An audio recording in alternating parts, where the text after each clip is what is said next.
بسم الله الرحمن الرحيم الحمد لله رب العالمين والصلاة والسلام على سيد الأنبياء والمرسلين أما بعد فأعوذ بالله من الشيطان الرجيم بسم الله الرحمن الرحيم الصلاة والسلام عليك يا رسول الله وعلى آلك وأصحابك يا حبيب الله الصلاة والسلام عليك يا نبي الله وعلى آلك وأصحابك يا حبيب الله. ناظرین کرام، آپ کی بارگاہ میں ہمارا چینل نور اسلام کا بہت ہی پیارا پروگرام لے کر حاضر ہوئے ہیں، جس میں آج کا موضوع ہے غصہ. ہمارے ساتھ ہمارے دو پیارے مہمان علی رضا طاری اور شاہرخ طاری ہمارے ساتھ موجود ہیں، جن سے ہم قرآن و حدیث میں اور ہمارے بزرگان دین کے کیا غصے کے حوالے سے کیا وعیدیں بیان ہوئی ہے، اس حوالے سے ہم ان سے سنیں گے. آئیے چلتے ہیں اپنے پروگرام کی طرف. السلام علیکم ورحمۃ اللہ وبرکاتہ. رضا بھائی کیا حال ہے؟ السلام ورحمۃ اللہ وبرکاتہ. الحمدللہ ٹھیک ہے. الحمدللہ. السلام علیکم ورحمۃ اللہ وعلیکم السلام ورحمۃ اللہ وبرکاتہ. کیا حال ہے شاہرخ بھائی آپ کے؟ الحمدللہ. آپ سنائیں. الحمدللہ. آئیے ہم اپنا پروگرام کا آغاز تلاوت قرآن مجید کے ساتھ کرتے ہیں. اعوذ باللہ من الشیطان الرجیم. بسم اللہ الرحمن الرحیم. انا اعطیناک الکوثر فصل لربک وانحر ان شانئک هو الابتر. صدق اللہ العلی العظیم.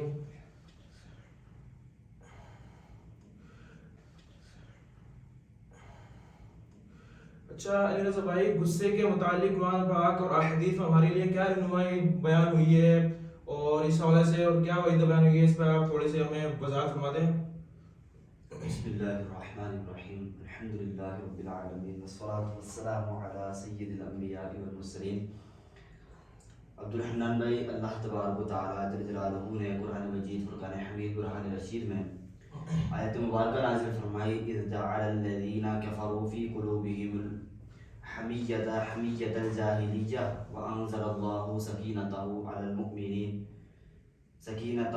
المؤمنین علی رسولہ وعلی المؤمنین والزمہم کلمۃ التقوی وکانوا احق بہا واہلہا وکان اللہ بکل شیء علیما.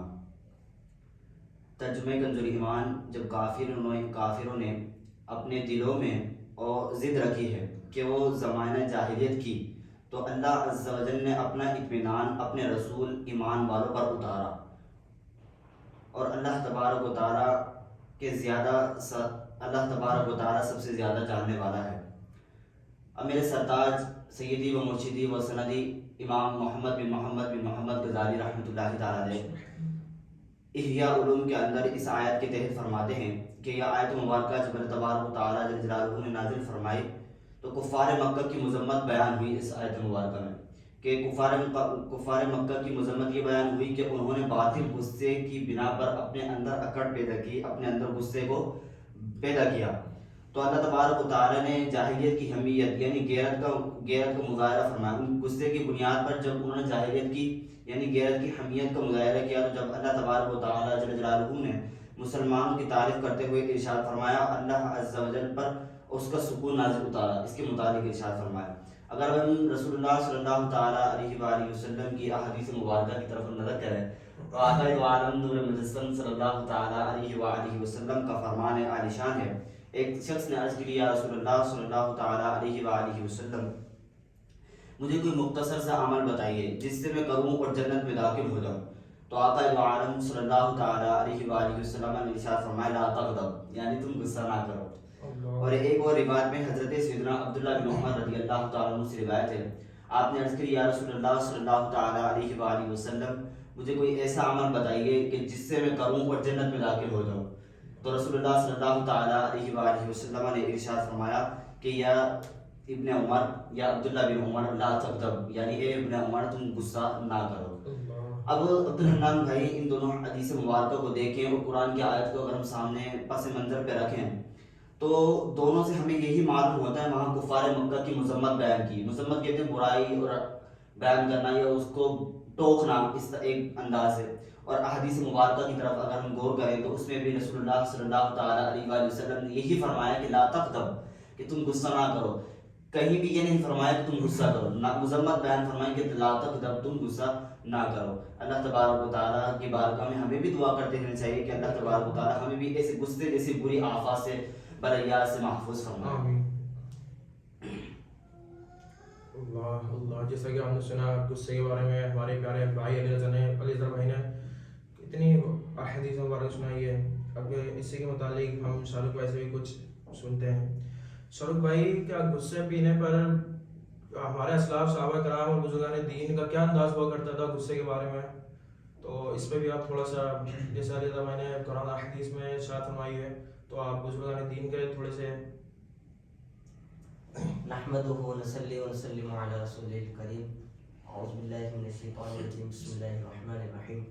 عبدالرحمن بھائی، سب سے پہلے تو میں یہ کہوں گا کہ ہمارے جو اسلاف صحابہ کرام بزرگان دین جو تھے، وہ چونکہ دینی تعلیم جو ہے وہ اس میں دینی تعلیم حاصل کرنے میں بہت زیادہ دلچسپی رکھا کرتے تھے، تو انہیں علم دین ہر چیز کے بارے میں حاصل ہوا کرتا تھا۔ اور چونکہ غصے کے بارے میں بھی، غصہ کہیں پر غصہ کرنا تو ہمارے ایمان کا حصہ ہے، اور کہیں پر جو ہے غصہ کرنا یہ ہمارے پر لازم بھی ہے، بلکہ اس کا نافذ کرنا بھی لازم ہے۔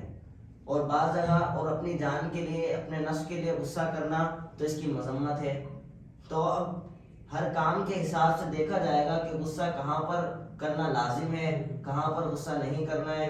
تو ہمارے صحابہ کرام اسلاف بزرگان دین جو تھے، انہوں نے اپنی نفس کے لیے تو کبھی غصہ نہ فرمایا۔ اسی طرح حضرت علی رضی اللہ تعالیٰ عنہ شیر خدا کرم اللہ تعالیٰ وجہہ الکریم کے بارے میں آتا ہے کہ آپ نے ایک مرتبہ جب کفار سے لڑائی کے دوران ایک کافر کو زمین پر پچھاڑا، اور اس کو قتل کرنے کے لیے جب آپ اس کے سینے پر تشریف لے گئے، تو آپ تو اس کے سینے پر جب تشریف لے گئے تو اس نے آپ پر تھوک دیا۔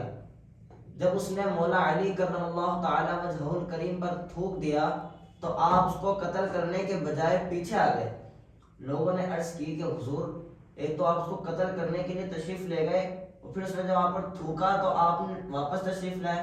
تو حضرت علی رضی اللہ تعالیٰ عنہ نے فرمایا کہ جب میں پہلے لڑ رہا تھا تو میں اللہ کی رضا کے لیے لڑ رہا تھا، اور اگر میں اسے قتل کرتا تو وہ بھی اللہ کی رضا کے لیے ہوتا اور دین کی نصرت کے لیے ہوتا۔ لیکن اب جب میں اس کو مارتا، اگر میں اس کو قتل کرتا، کیونکہ جب اس نے اس پر تھوک دیا ہے تو اس میں میرا اپنا نفس کا غصہ شامل ہوتا، اسی وجہ سے میں نے اسے چھوڑ دیا۔ اسی طرح حضرت سیدنا ربیع بن خثیم رضی اللہ تعالیٰ عنہ کے بارے میں آتا ہے کہ آپ کو ایک عورت نے کہا کہ اور ریاکار، یعنی ریاکار کہا آپ کو، آپ نے فرمایا تو نے مجھے صحیح پہچانا۔ یعنی اپنے آپ کو آپ اتنی عاجزی فرمایا کرتے تھے کہ اگر کوئی غصے والا کلام بھی آگے سے کرتا تو ریئیکشن میں واپس غصہ نہ دیتے، بلکہ ایک اچھا انداز اس کو پیش کرتے۔ تو اسی طرح ہمارے صحابہ کرام بزرگان دین اسلام جو ہے وہ اپنی جان کے لیے، اپنے نفس کے لیے تو غصہ بالکل نہ فرماتے، اور جہاں دین کا معاملہ آتا، جہاں پر غصہ کرنا لازم ہوتا تو وہاں پر غصہ بھی فرماتے۔ اسی طرح ہمارے اسلاف صحابہ کرام کا انداز ہوا کرتا تھا۔ اللہ کریم سے دعا ہے کہ وہ ہمیں بھی اسی طرح اسلاف کے طریقے پر ہر کام کرنے کی توفیق عطا فرمائے۔ آمین آمین، سبحان اللہ سبحان اللہ۔ شاہ بھائی، کیا بات ہے، آپ نے ہمیں اتنی پیاری واقعات سنایا غصے کے بارے میں، غصہ کرنے اور نہ کرنے کے بارے میں۔ اسی طرح علی رضا بھائی، آپ بھی تھوڑا سا بتا دیں، کیا غصے پینے پر بھی کوئی فضیلت آئی ہے؟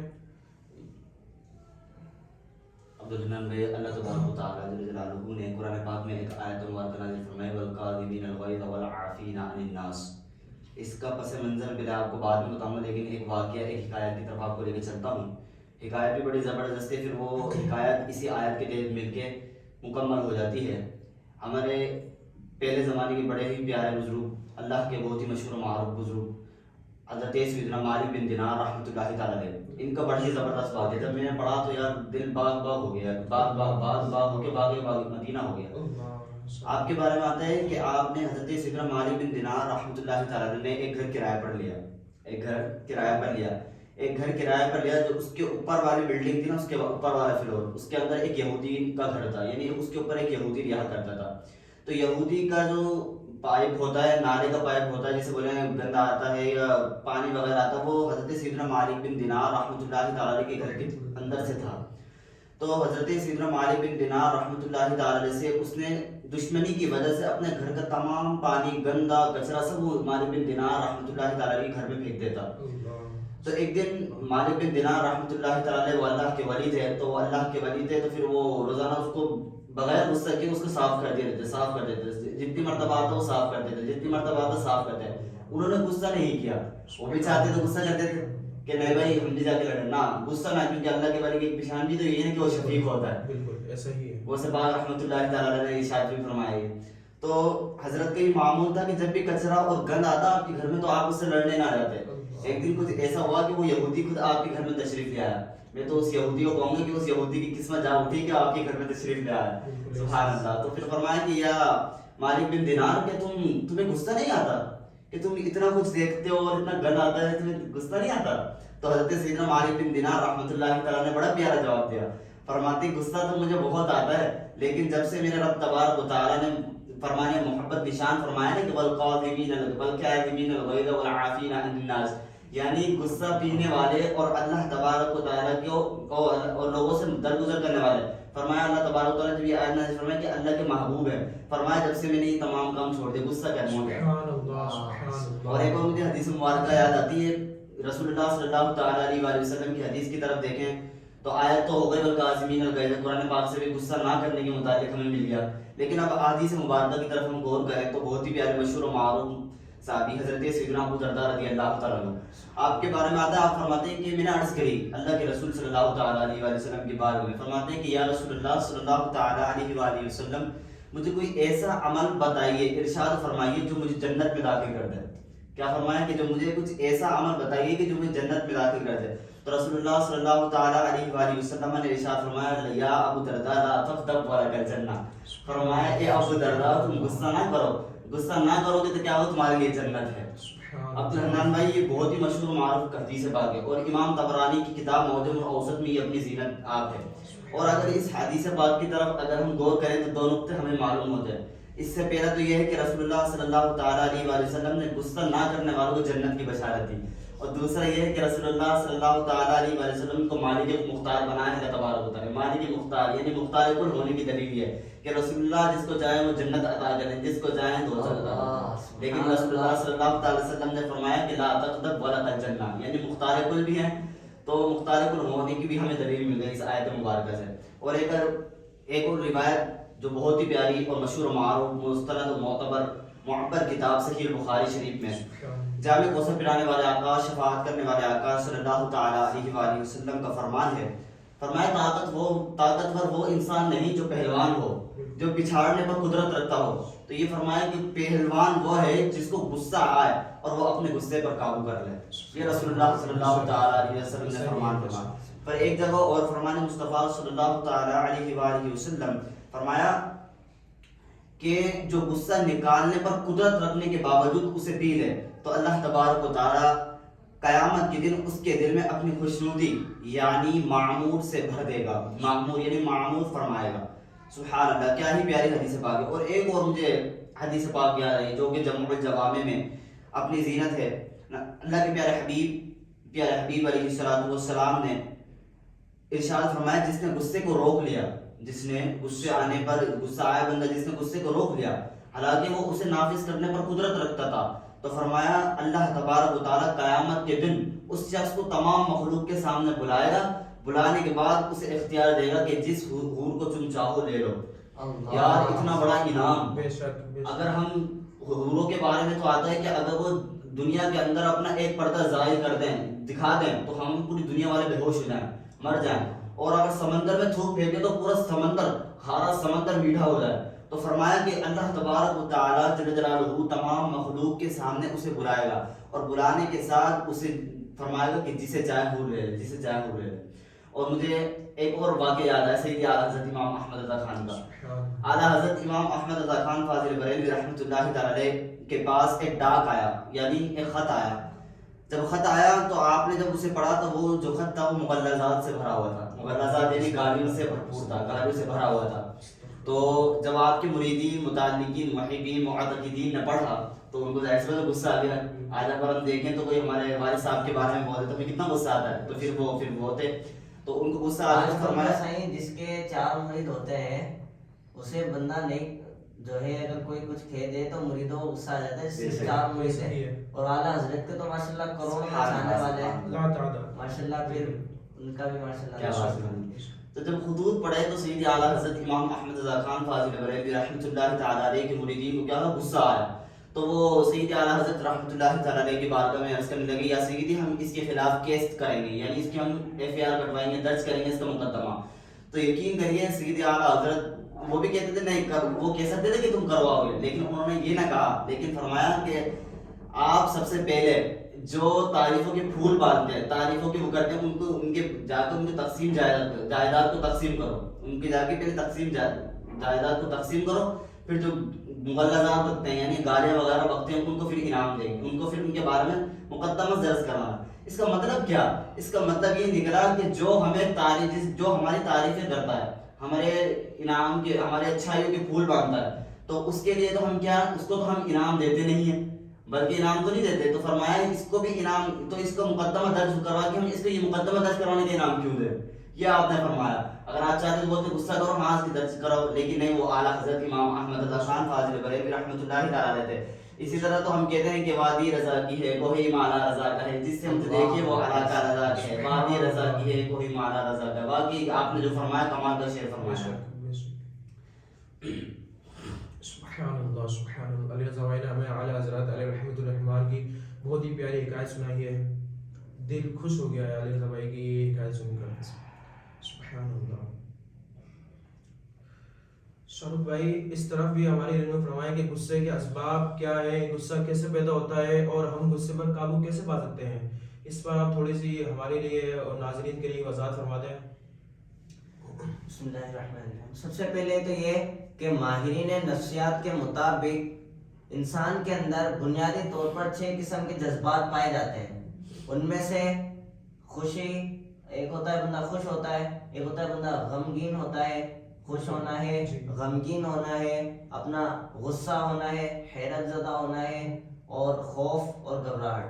یہ 6 قسم کے جذبات بندے میں پائے جاتے ہیں.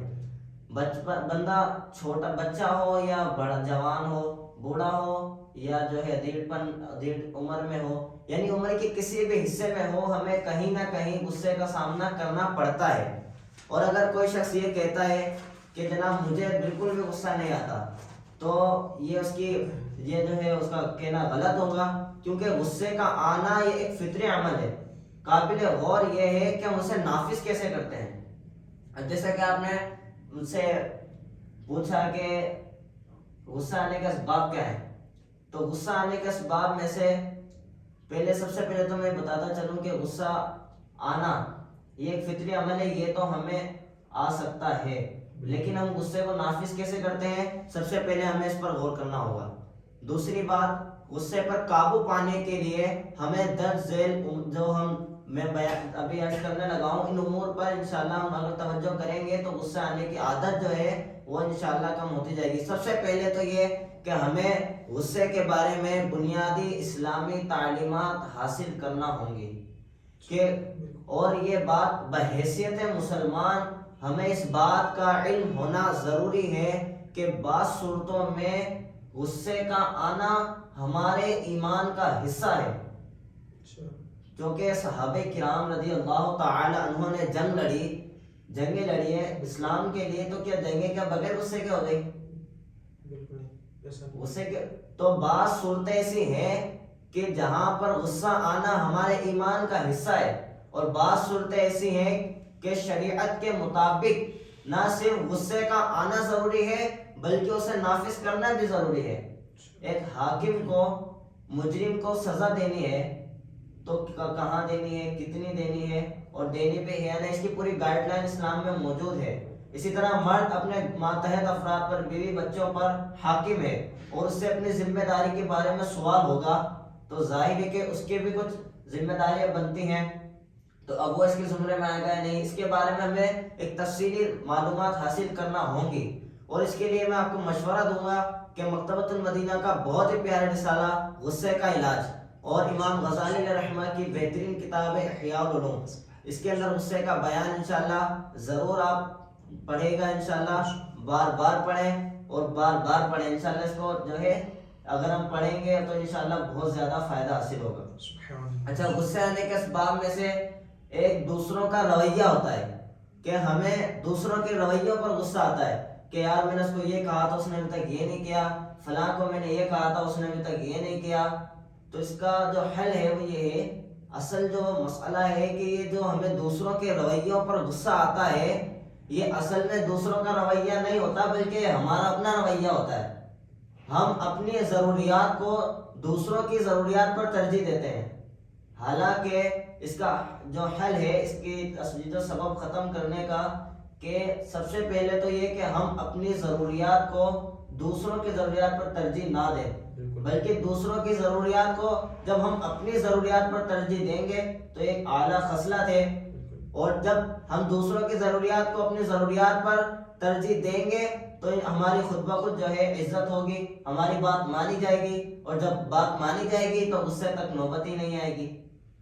اور اس کا ایک سبب جو ہے لا علمی ہے، جیسے کہ میں نے ابھی شروع میں عرض کیا نا کہ اسلامی تعلیمات حاصل کرنا ضروری ہے، کیونکہ بعض لوگوں کا یہ ذہن بنا ہوتا ہے کہ وہ غصہ آنا اور اس کو نافذ کرنے کو بہادری سمجھتے ہیں.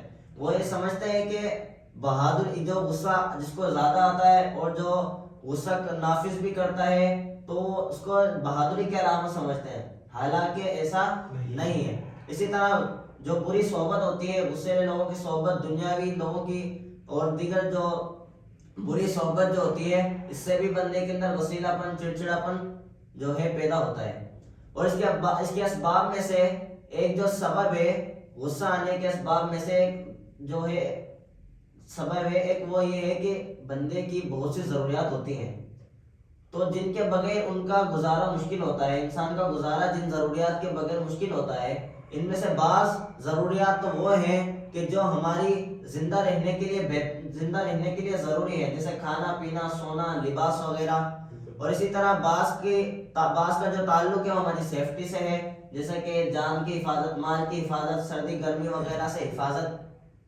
تو اسی طرح جب بندے کی کوئی ضرورت پوری نہیں ہوتی تو اس سے بھی اس کے جو ہے ذہن میں اس کے اندر چڑچڑا پن آ جاتا ہے. مثال کے طور پہ آپ نے دیکھا ہوگا بعض لوگوں کی نیند پوری نہیں ہوتی تو وہ چڑچڑے ہو جاتے ہیں. بالکل ایسا. بعض کو جو ہے نا بھوک کی حالت میں جو ہے غصہ زیادہ آ رہا ہوتا ہے، بعض تھکن جب ہوتی ہے تو ان کو غصہ آ رہا ہوتا ہے. تو اپنے سب سے پہلے جب آپ کو غصہ آئے تو غصے کے اندر سب سے پہلے دیکھیں کہ کہیں ایسا تو نہیں کہ میری کوئی ضرورت پوری نہیں ہو رہی. اگر نیند کا جو ہے اگر آپ کو پرابلم ہے تو آپ اپنی نیند پراپر لیں. اسی طرح کھانے کا اگر مسئلہ ہے تو اس طریقے سے بعض اوقات ہماری ضروریات پوری نہ ہونے کی بنا پر بھی ہمیں غصہ آتا ہے. اور اسی طرح جو ایک زیادہ تر جو سبب ہے، بہت بڑا سبب غصہ آنے کا، وہ ہے غرور اور تکبر. کیونکہ دنیاوی عہدہ، منصب، یہ ساری چیزیں ہمیں جب یہ ساری چیزیں بندے کو مل جاتی ہے، دنیاوی عہدہ، منصب، تو یہ بندے کو جو اخروی نقصانات ہیں اس کے اسے بھلا کر اکثر اسے ظالم صفت بنا دیتی ہے. پھر وہ ہر چیز اگرچہ اچھا کام ہو کہ برا کام ہو، اپنا حکم اس نے نافذ کرنا ہوتا ہے. اس کا علاج جو ہے وہ یہ ہے کہ بندہ تکبر کا، غرور کا علم حاصل کرے. اس کے بارے میں مکتبۃ المدینہ کی بہترین کتاب جس کا نام ہے تکبر، وہ انشاءاللہ پڑھیں تو اس سے بھی جو اس میں ماشاءاللہ تکبر کی جو ہے علامات بھی دی ہوئی ہیں کہ اگر یہ علامات بندے کے اندر اگر پائی جائے تو اس میں تکبر پایا جا سکتا ہے. اس طریقے سے تو یہ علم حاصل کرے. اور جیسی طرح بزرگان دین کے جو ہمارے اسلاف ہوتے ہیں، اسلاف تھے، تو ان کی جو صحبت حاصل کرنا ہے بہترین ذریعہ ان کی کتابیں پڑھنا ہے، احیاء العلوم وغیرہ، تو ان کی کتابیں پڑھیں. اسی طرح جیسے بری صحبت جس طرح غصہ آنے کا سبب ہے، جب کوئی بندہ بری صحبت میں بیٹھتا ہے تو بعض وقت سے غصہ، اس کے جو ہے طبیعت ہے غصیلی ہو جاتی ہے، بار بار تو غصہ کرنے لگتا ہے. تو جب اس کا جو حل ہے، اس کا جو علاج ہے وہ یہ ہے کہ بندہ کسی مرشد کامل کی صحبت اختیار کرے، مدنی مذاکرے میں جو ہے شرکت کرے، ہر جمعرات کو دعوت اسلامی کے سنتوں پر اجتماع میں شرکت کرے اور اس طرح نیک اعمال کا جائزہ لے، مدنی قافلوں میں سفر کرے، تو انشاءاللہ اس سے بھی غرور اور تکبر میں بچنے میں بندے کو مدد جو ہے وہ ملے گی۔ اللہ تعالیٰ ہمیں غرور، تکبر اور غصہ اور دیگر باطنی امراض سے محفوظ فرمائے۔ آمین آمین۔ سبحان اللہ سبحان اللہ، کیا ہی بات ہے شاہ رخ بھائی آپ کی، آپ نے بہت زبردست حکایت ہمیں سنائی ہے۔ ناظرین کرام، ہمارا پروگرام کا وقت اختتام پہ پہنچا ہے۔ انشاءاللہ عز و جل آپ کی بارگاہ میں نیکسٹ ایپیسوڈ کے ساتھ حاضر ہوں گے۔ ہمارا چینل نور اسلام کو ضرور سبسکرائب کریں اور اس طرح کی اسلامک ویڈیوز دیکھنے کے لیے ہمارا چینل سبسکرائب کریں، شیئر کریں اور ہماری ویڈیو کو زیادہ سے زیادہ شیئر کریں۔